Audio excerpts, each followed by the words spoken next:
Greetings, I hope everybody's fine. So today I've just brought a tutorial on how to make your bass cut through the mix. Yeah, so this is just a short tutorial. I have a beat that I made already to demonstrate. So without wasting your time, let's get into the tutorial. By the way, I'm willywheelz. If you're new to the channel, stick around. Let's see what we can get together. And yeah, subscribe if you want to learn more about reggae music, from beat making to mixing and everything. Blessed love. Let's see it.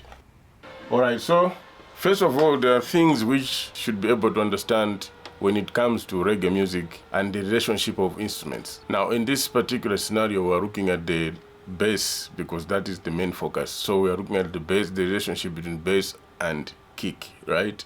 So first of all, understand the three things in that bass category: the sub bass, the bass, and the tone part of the bass. To understand properly, you will see that the sub bass, from 40 to 80K. Let's check this. You can see how the spectrum is arranged. The sub, the bass, the low mid, the high, and the list goes on, the treble. So that is why if you look at the frequency spectrum is from 20 Hz to 20 kilohertz. That means you have covered everything here. 20 kilohertz is equal to 20,000 hertz. Okay? When it comes to the bass is the heart of reggae. It has to be heavy, but at the same time it has to have a tone.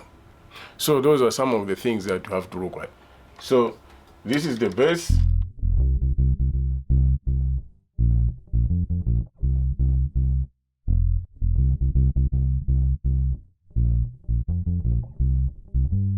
Without any processing. I looked at those factors that I was looking at. I need a tone, and the melodic presence of the bass is around 800 hertz. That's the melodic presence of the bass. So you have to look at all those things.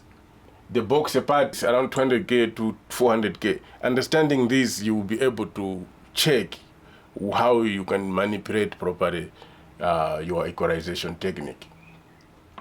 So that's it. So this is what I did. I added this EQ, parametric equalizer. This is one of the best EQ. I did this kind of boost around 11.8 dB bass boost. Let me play this part here. Now it's boosted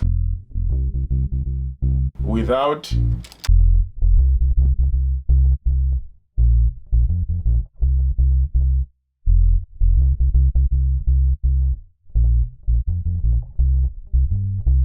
Now, after doing this, I have the headphones that I was using when doing this work. So I use monitors headphones. So I'm able to check whatever is happening within the mix in the headphone as well as monitors, because sometimes it can sound very well in the monitors, but in the headphones you find that it's creeping. So because of that, I came up with this. There was something that I was hearing.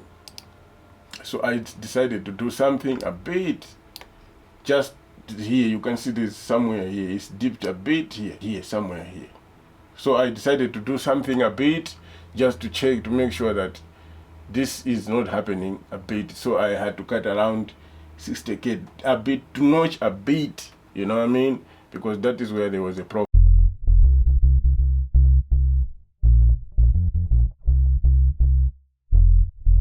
So this does not take away anything much, but it suppresses certain frequencies which might be irritating at a point whereby it might be causing some kind of creeping. So this is what I was trying to avoid.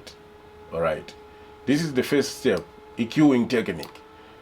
Okay. The second thing is you must understand the relationship between the bass and kick. Slot those frequencies properly. For example, the kick most of the time for reggae should have that subtle tone. So in order for you to get that tone, it shouldn't be too heavy, it shouldn't be too hard. And with the bass, most of the time when it comes to reggae, depending on the reggae that you are making, if you are making like steppers or reggae, let's say the one drop or roots, or these instruments do not collide so much. They give each other space. But they are just for you to be safe. You try other means which I'll come to explain later.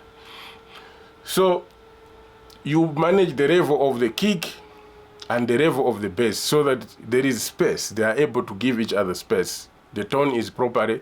The tone of the bass, let's say the kick is around 100 to 120K, right? That means the bass should be from 40 to 100, around there. So that means the bass is there. So the bass is somewhere here, the kick is around here. You understand? So they are not crashing. Because when these instruments crash, you have mad the mix and you will not hear anything. The other one is suppressing the other one. So it becomes a problem for you to hear. So those are some of the things to look at. What I did is, to avoid that, I did the side chaining. So in side chaining, instruments just give each other space. For example, you see.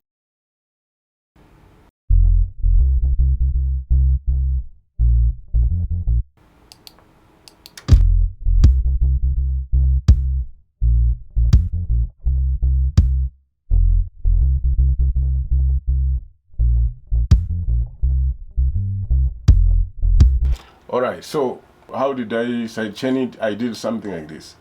You right click, right? You right click, and you send you right click the kick as usual, as if you are sending the signal to the main mix or whatever.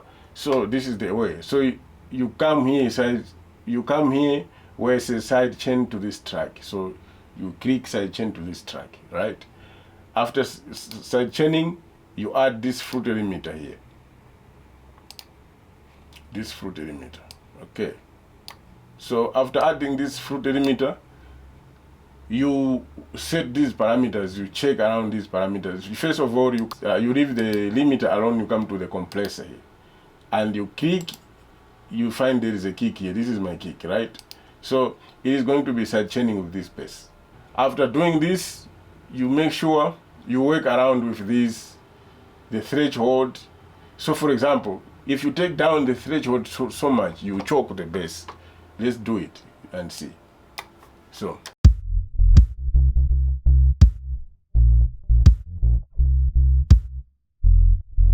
You hear that the kick is hitting, but the bass is not, because the bass is completely choked, right? So you don't need that. You take up, you check somewhere like here, around here is better, right? So this is the signal here. This is the signal. So this is side chain. So side chain is happening in this manner. You see. Now after doing something like this, some take down like this, but not me, because this is reggae. I want to hear the sound. You make sure you play around with the ratio again. You play around with the ratio to have that sound that you are looking for. See? So basically that is it. So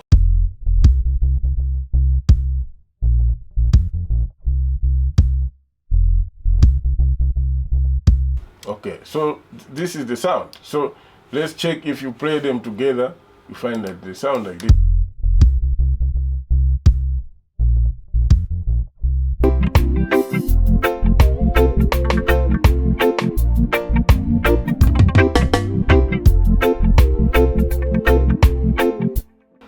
You see?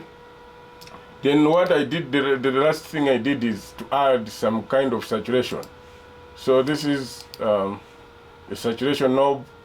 I kept it at low, and this is how I added it at a bit of like at 4%.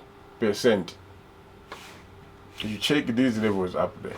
So I boosted a bit. I didn't want to have a lot of saturation, just warm it up. So following these tricks, I was able to come up with this bass line, which sounds very nice in this mix.